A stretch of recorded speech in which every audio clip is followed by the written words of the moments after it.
Bayan pa kayang sakdal nila, ang timang nasa makaalpas.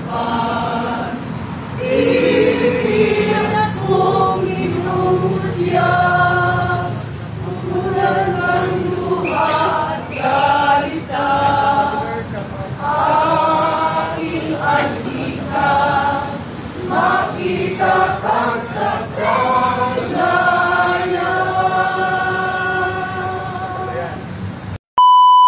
Nagsimula daw yung flood control project sa panahon pa daw ni Tatay Digong. Ito ay mga opinion ng kakamping at dilawan.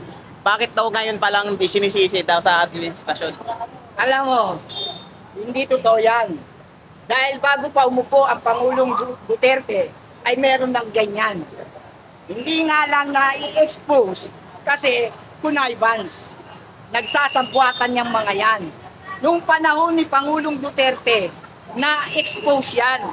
Binisto ng Pangulong Duterte yan. At nagkaroon ng filtration, nagkaroon ng stopper.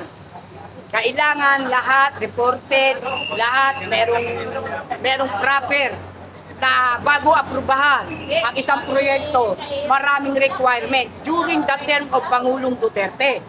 Kaya hindi totoong galing sa kanya. Previously pa, panahon pa ng mga naunang Pangulo, ay meron na yan, hindi nga lang expose. Ngayon, dahil dito, hindi naman, sa totoo lang, hindi naman si Pangulong BBM ang nakapag-gusto niyan eh. Ay sentimento ng mga pamamayan ng Indonesia. Ngayon, ang sentimento ng mga mamamayang Pilipino ay ano? Dapat magkaisa tayo, labanan at tutulan ang malawakang korupsyon. At isipin nyo naman, yung Vizcaya family, sino namang hindi magagalit? Isipin nyo, merong 40 na sasakyan, hindi basta sasakyan, luxury car, mga vintage car, na nagkakalaga ng milyon-milyon na kapag pinagsama mo, bilyon ang halaga para lang sa isang pamilya na ang daming mamamayang Pilipino na naghihirap na, lumalangoy na sa kumunoy ng baha, lumalangoy na sa kumunoy ng kahirapan habang sila ay nagdiriwang at sakay ng kanilang mga vintage car. Nasaan naman ang kanilang mga puso na bakit hindi dinala sa tunay na proyekto ang pondo na para dyan sa flood control project na naging ghost project. Kaya tayo nagsasakripisyo ngayon. Kaya bakit ako lumabas dito? Bakit ako nagsasalita? Dahil naaawa na rin ako sa ating bayan at mamamayan na sobra-sobra na ang kahirapan dahil sa sobrang pangungurakot nitong mga politiko at ngayon kasama pa itong mga kontraktor, mga engineer na kasama na rin pala sa pagpapahirap sa atin.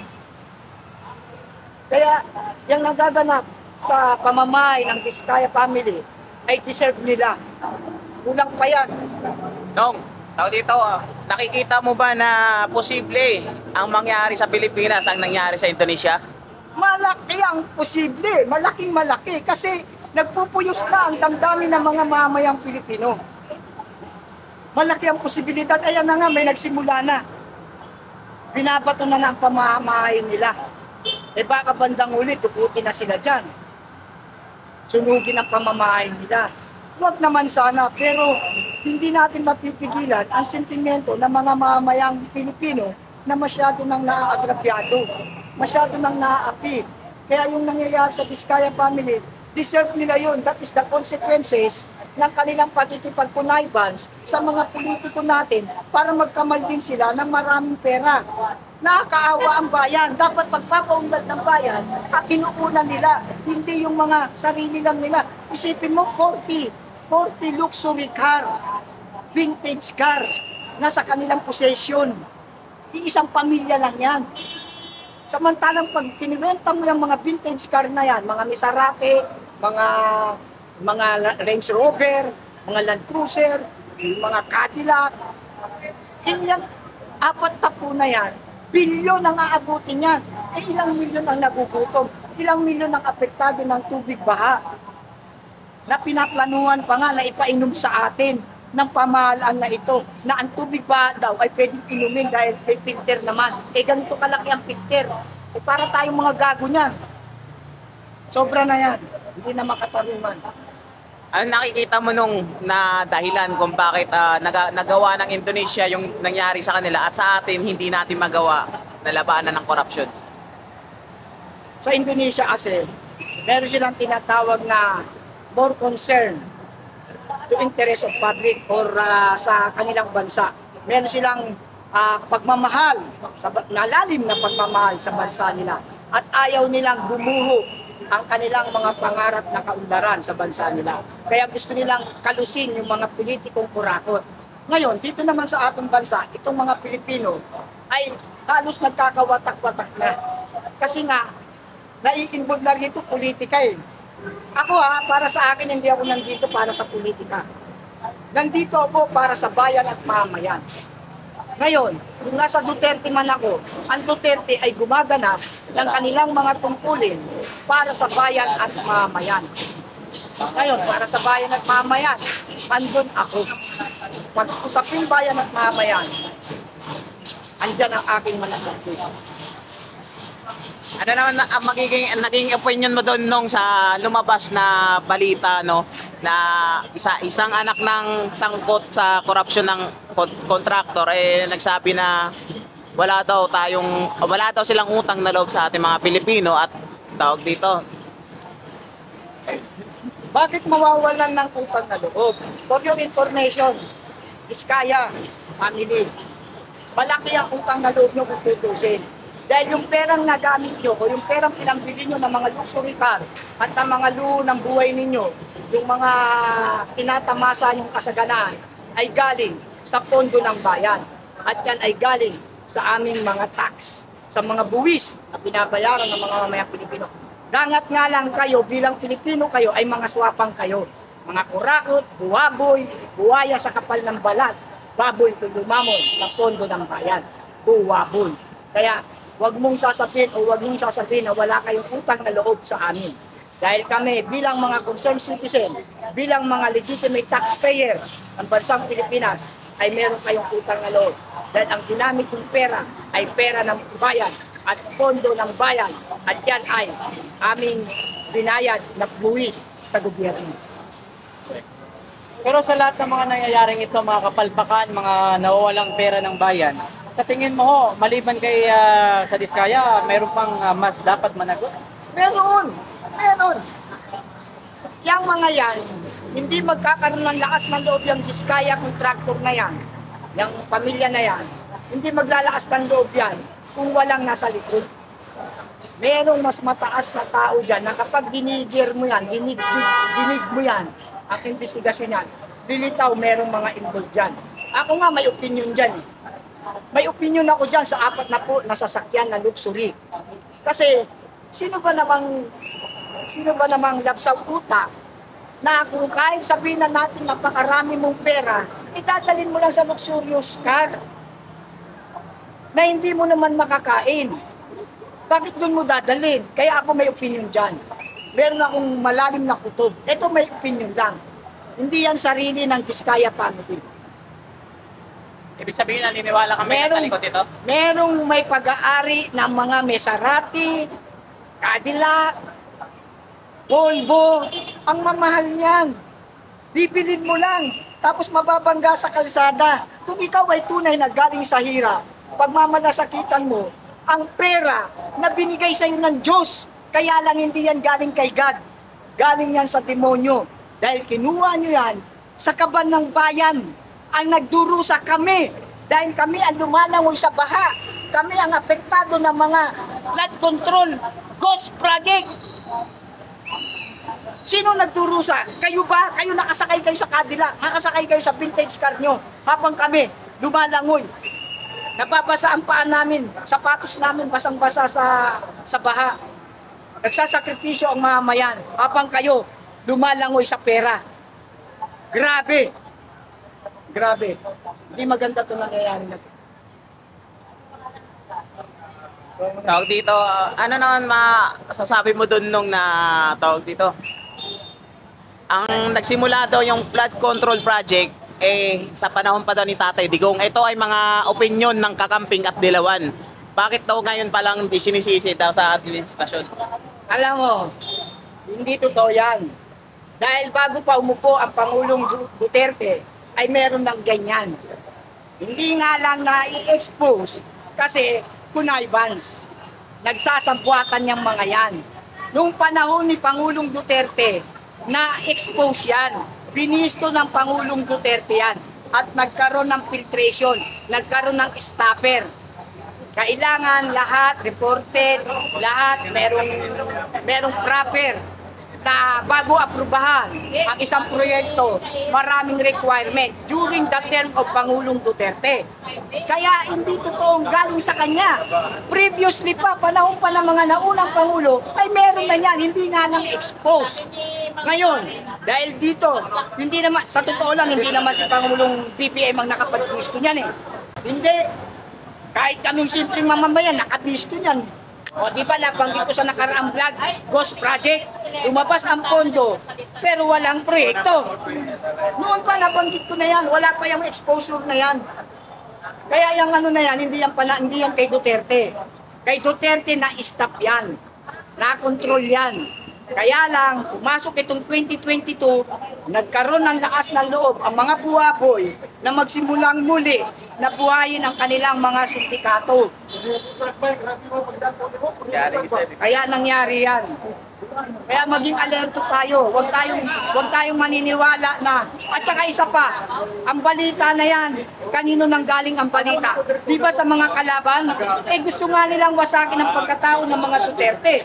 Kaya nga sinisira nila, pinararatang, kahit nga yung sa mga sabonero kay Duterte pinapasa yun Lahat yan ibiblame kay Duterte dahil gusto nga nila i-demoralize ang ating Pangulo at si Ma'am Sara Duterte, VP Sara Duterte, para mag-distract sa 2028 election.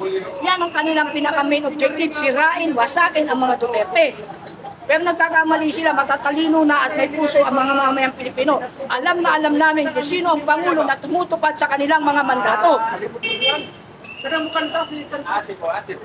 Sir, opinion mo na parang ayaw nila ipatawag itong si Saldico. Ayaw nila ipatawag si Saldico dahil nga gusto nila cover up. Dahil maraming nalalaman si Saldico. Mismong si Saldico may alam dyan. Kaya ayaw nilang ipatawag. Tignan mo may plano nga sila na magkaroon ng independent investigation. Gusto nila magkaroon ng independent panel para mag-imbestiga sa mga flood control project. Bakit kailangan magkaroon ng independent? Iniimbestigahan na nga ni Senator Marcoleta. Ano yun? Bakit kailangan independent? Dahil kontrolado nila kapag independent, sila mag-appoint nun kayo independent panel dyan, imbestigahan nyo ang Ghost Project na yan. Pero sila rin ang may bulong. Yan ang tunay, reforma tayo ngayon. Isang tunay na pagbabago. Reformahin natin ang Pilipinas sa pamamagitan ng ating mga karapatan, ang ating mga malayang pagpapahayag. Huwag natin meron tayong Bill of Rights, Article 3. Tandaan nyo yan. Meron tayong karapatan magpahayag ng ating mga saloobin, sentimento, para ipahayag na meron tayong diskontento sa gobyerno na to. Hindi tayo kumakalaban sa kanila, ipinararating lang natin sa kanila na tama na, sobra na, tama na, sobra na, tigilan na yan, kawawa na ang mga mayang Pilipino. Kayo lang nagpapayaman habang ang mga Pilipinong mahirap, nananatiling mahirap at mahirap ng mahirap. Awa naman kayo, tigilan nyo na yung korupsyon, tigilan nyo na ang mga pamumulitika. Isipin nyo naman ang kaunlaran ng bayan. Lumalangoy na kami sa kumunoy ng kahirapan at kumunoy ng baha ng tubig. Si Vizcaya, kinunik nila ni PRRD, pero nung eleksyon, BBM ang nagtaas. Yun, kita nyo na ang kulay, tama ka dyan Brad. Nakita mo? Bakit siya nagtaas? Ibig sabihin, kaibigan silang dalawa. Pero ngayon, yung mga nag-rally kanina, ang mga picture dun sa mga kuha nila, Duterte, Pulon, Sara, walang Marcos. Wala talaga kasi nga kay Duterte, during the term of Duterte, hindi naman natin sinasabing walang korupsyon o walang naganap na ganun sa panahon ni Duterte. Meron. Kaya lang hindi sila umubra. Kaya nga yung mga kurakot, mga buwaboy na yan, ay nagutom nung panahon ni Pangulong Duterte. Gutom na gutom sila. Dahil hindi sila makaporma ng mangurakot. Ultimo gumawa ka ng lisensya, ano sabi ni Pangulong Duterte? Pag kayo pumunta sa mga kagawaran ng gobyerno at hindi kayo inasikaso, sampalin nyo. Bawa kayo ng iskandalo. Oh, sampalin nyo. At kung hindi nyo kayang sampalin, itawag nyo sa 888, pupuntahan ko kayo, ako sasampal. Sa takot ng mga empleyado ng mga kagawaran natin, sinunod nila. Ang bilis ng aksyon ng panahon ni Duterte. Magpunta ka sa LTO, magpa-renew ka. Ang bilis. Pumunta ka sa PSA, ang bilis. Pumunta ka sa DMW, ang bilis. Lahat ng mga ginagawa natin na inaasikaso, BIR, mga passport, ang bilis ng aksyon. Kasi nga may respeto sila at takot sa ating dating Pangulong Rodrigo Roa Duterte. Meron silang malaking respeto at takot na kayang gawin ni Pangulong Duterte na sila ay kalusin. Yun ang katotohanan. So, ulitin lang natin. Anong pagkakaiba ng Marcos administrasyon sa Duterte? Malaki, actually hindi nga pwedeng ipagkumpara eh. Sorry ha, dati akong Marcos loyalist. Dati akong leader ng Marcos Loyalist Group. Pero tahasan kong sasabihin sa inyo ngayon na ang panunungkulan ng dating Pangulong Duterte at panunungkulan ng kasalukuyang administrasyon ni BBM, malayong-malayo ang performance. Hindi pwedeng ipagkumpara. At anong pagkakaiba? Malaki ang pagkakaiba. Ito pagkakaiba, isa-isahin ko. Unang-una sa lahat, priority, peace and order. Ang peace and order during the term of former President Rodrigo Roa Duterte, napakapayapa. Kahit madaling araw umuwi ka sa mga liblib na lugar, wala kang pangamba at takot. Peace and order. Dahil merong salita si Pangulong Duterte na kapayapaan ay para sa lahat. Kaya ang mga gumagawa ng karumal-dumal during his term ay takot gumawa ng ikapapahamak ng mamayang Pilipino. Dahil may Duterte. Pangalawa,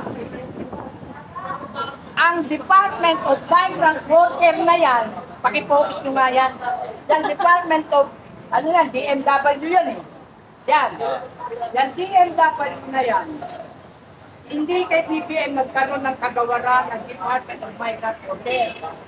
Yang DMW na yan, during the term ni Pangulong Duterte, na-create ang Republic Act 11641.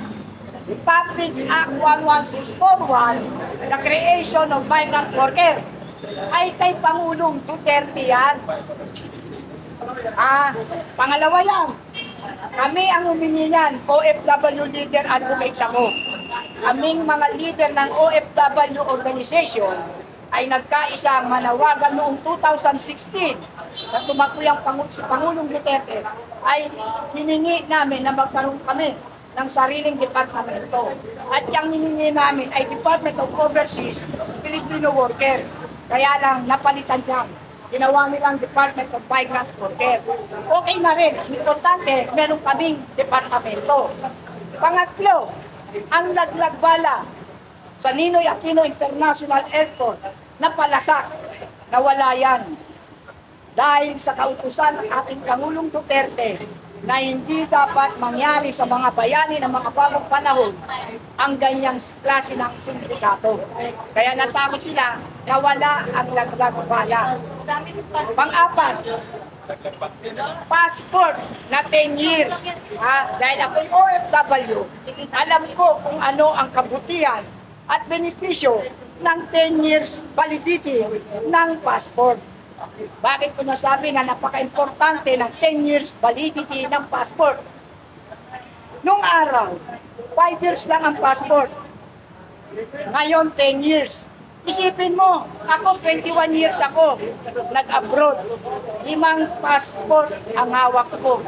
5. Samantalang kung 10 years ay implementado na nung time ko, yung 10 years na yan, 2 passport lang dapat. Ibig sabihin, na-lessens ang gastos. Nabawasan ang gastos ng mga OFW na kada 5 taon ay nagre-renew. Ngayon, 10 taon bago mag-renew. O di nakatipid ang mga mamamayang Pilipino at nakaiwas sa hirap pumila. Sa appointment, sa pagpunta sa DFA, mapapawasan. At ang makikinabang ay ang mga aplikanteng OFW. Pang-apat yan, ano? Pang-apat o pang-lima? Pang-apat. Pang-lima, 10 years validity of driver's license. Ha? Ang driver's license, kung ikukumpara sa passport, parang ganun din. Hindi ka na pumipila lagi at hindi ka na rin gumagastos ng every 2 years ay magpaparenew ka ng lisensya mo. Kay Pangulong Duterte, 10 taon. 10 taon ka bago magparenew ng lisensya. Ang laking tipid, di ba? Kumbinyente ng mga mamamayang Pilipino. Ang dami pa. Marami pa talaga. Yung mga bibitayin, yung si Mary Jane Veloso, di ba? Mary Jane kay Duterte yun, di ba? Kay Duterte, no? Yun. Oh. Iniligtas sa ano yun? Sa Bitay. At marami pa na hindi na nabalita dahil hindi naman pinabalita ng mga mainstream. Halos yung mga kaputihan ng ating Pangulong Duterte dahil sila nga ay mga bayarang media. Kaya nga laking pasasalamat ng henerasyon ngayon na merong mga vlogger. Pero dalawang klase din ang vlogger, vlogger ng kadiliman at vlogger ng kaliwanagan. Pero itong mga nasa harapan ko ngayon, ito ay mga vlogger ng kaliwanagan. Hindi na bibili ng pera. Ang prinsipyo nila ay magpahayag din ng katotohanan para sa mga mamamayang Pilipino nang walang bayad. Kumita man sila dyan sa monetization, karapatan nila yon. Dahil kailangan din nila para sa maintenance nila, sa mga papasahe, sa mga pagkaano nila ng load. Kaya normal yun, yung monetization na yun. Pero hindi yun kurakot. Yung kabila, nasa kadiliman, kurakot. Bakit? Binabayaran sila para magsinungaling. Diba? At ganun din ang mga mainstream media. Binabayaran sila para magsinungaling. At itago ang katotohanan at gawing masama ang mga Duterte. Pero itong mga vlogger na to, hindi ito magsasabi o magpapayag ng kasinungalingan. Dahil ito, may prinsipyo. Dahil ang Pangulong Duterte ay may prinsipyo din. Kaya nagkakaisa kami. O, ngayon tapos ka na doon sa kay Duterte. Ngayon, kay BBM, ano yung mga nagawa ni BBM? Wala. Papainumin tayo ng tubig baha na merong galon, na may filter na ganito kalaki. Ipagkakatiwala mo ang kalusugan mo sa ganito kalaking filter. Ha? Na may tayo yun. May katas ng mga iyon. May mga patay na daga dun. Ipagkakatiwala nyo yung pag-inom ng tubig ko sa ganito kalaking filter na under DSWD na pinakita na uminom ang Pangulo. Gaano katotoo na yun ay galing doon sa tubig baha? Wala nang laman eh. Pinalitan na yun. Hindi, tsaka walang laman. Kung papansinin mo, walang laman. Kasi pag uminom ka ng tubig, bro, pag uminom ka ng tubig na may laman, lalagok dito. Makikita mo yung gagalaw yung Adam sa kapon. Sa kanya wala, tsaka yumupo siya para hindi makita. O di, kasi nungalingan, para lang tayo tayain na yung tubig baha ay pwede pala nating mapakinabangan. That is mind conditioning. Ginagawa nilang abnormal yung normal. Ginagawa nilang abnormal. Piruin mo, iinom ka ng tubig baha dahil lang sa ganito pala filter. Eh putan, pagkakasakit ka niyan, papatayin nila mga mamayang Pilipino. Huwag naman ganun. O, tapos sabi pa, hindi special season ang bagyo. Eh may conditioning na naman. Para pag may bagyo, hindi na natin siya, normal na yan. Hindi na natin hahanapin yung flood control project. Pag sasabihin natin ay normal naman yung umuulan, normal naman ang bumabagyo. Sinukondisyon tayo na tanggapin natin ang katotohanan na bahagi na ng buhay natin yan. Ang tanong, nasaan ang pondo? Bakit may gobyerno? Kaya tayo may gobyerno para pangalagaan ang bayan, ang bansang Pilipinas at ang mamamayan nito. At yun ay tayo. Kaya huwag niyang sasabihin na normal na yan. Yan ang new normal. Yung bagyo, normal na yan. Darating talaga may bagyo. Hindi ganon. Bilang Pangulo ka, dapat tutugunan mo kung paano mo susolusyonan na kapag may bagyo, walang maapektuhan ng tao. Yun ang dapat. Bro, sa ginagawang investigasyon ngayon, sa tingin mo may mapapanagot kaya? Eh kasi para sa akin, no, ever since naman, previously back tayo, wala naman, di ba? Halos wala. Ang nangyayari lang, public news, public information. Maganda na rin may investigasyon, pero sana nga, tama sinabi mo, dapat may mapanagot. Ang problema, wala naman eh. O tignan mo, yung mga involved, naka-active status. Di ba dapat, kapag ikaw pangkaraniwang empleyado ng gobyerno, di ba kapag involved ka sa isang anomalya, di ba, ano ka muna, suspended. Suspended, memorandum. You are hereby to suspend ganito, ganito, ganyan. Pinapaalam sa'yo na ikaw suspendido. During the time of investigation, related to your case. Bakit wala? Sila active, nandiyan sa loob. Oh, si Saldi ko, nakatakbo pa ng isang bansa, magpapagamot. Sana rin naman. Uy,